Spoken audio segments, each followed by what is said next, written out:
عليكم السلام. شلونك حجينا؟ شلون صحتك؟ الله يحفظك، الله يسلمك. وياي ماجد، استاذ ماجد. عم تفضل، انا مو استاذ رجال عادي. مو انا لقيت صفحتك على الفيس وياك، انا شاب من الناصريه. تسمعني حجينا حبيبي ولا لا؟ تفضل. شنو صحتك؟ ايش فيه؟ لقيت صفحتك على الفيس وانت ناشر وهاي. المهم على كل، فانا قبل فتره، قبل 3 سنوات 4 رحنا مشايه بالاربعينيه وصار حادث، وتكرم انت يعني راحت من عندي خصيه، فانا بعدني شاب وما عندي جهال. فشفت صفحتك قلت اذا امكن يعني تبيع لنا من عندك خصيه اذا تقدر.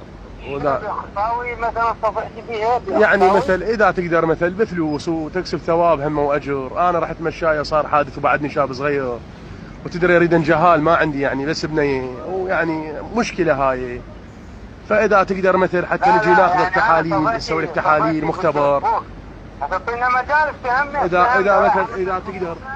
اي نعم. افتهمنا رايحه من خصوصك. انا صديقتي بالفيسبوك ابيع خصاوي. لا يعني مو تبيع خصاوي، يعني اذا انت مثلا فاعل خير ما تريد نعطيك فلوس مبلغ عادي ماكو اشكال.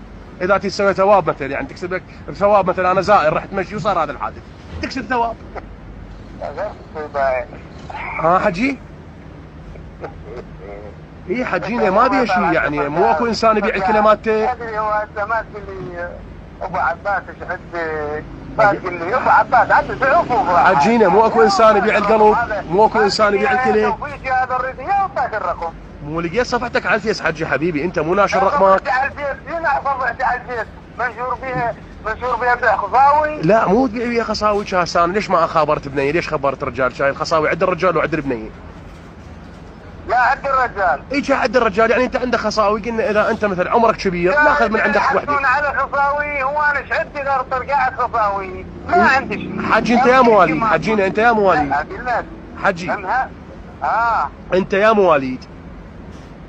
انت ما تسوي مواليد يعني لا هسه سؤال، الله يعطيك طول العمر ان شاء الله. انت يا مواليد ادور لك على خصوه، شوف لك خصوه مال حجينا. الله يعطيك طول العمر. انت يا مواليد حبيبي، انت يا مواليد.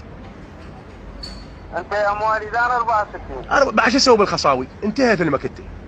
اذا تقدر تعطي لنا خصوه ونعطيك سياره، تريد نعطيك قطعه ارض. نشتغل بعد نشتغل. ها؟ اي بعد حجينا. اي نعطيك قطعه ارض، تريد نعطيك سياره بكيفك. قرض نعطيك قرضه حسنه. هذا خصيه واحد مخبر مدخلينه ما ادري شنو عمليه، طالع خصيه واحده باقي الخصيه مالتي. يعني تعرفها حجيته؟ اذا هاي ناخذ الخصيه الثانيه.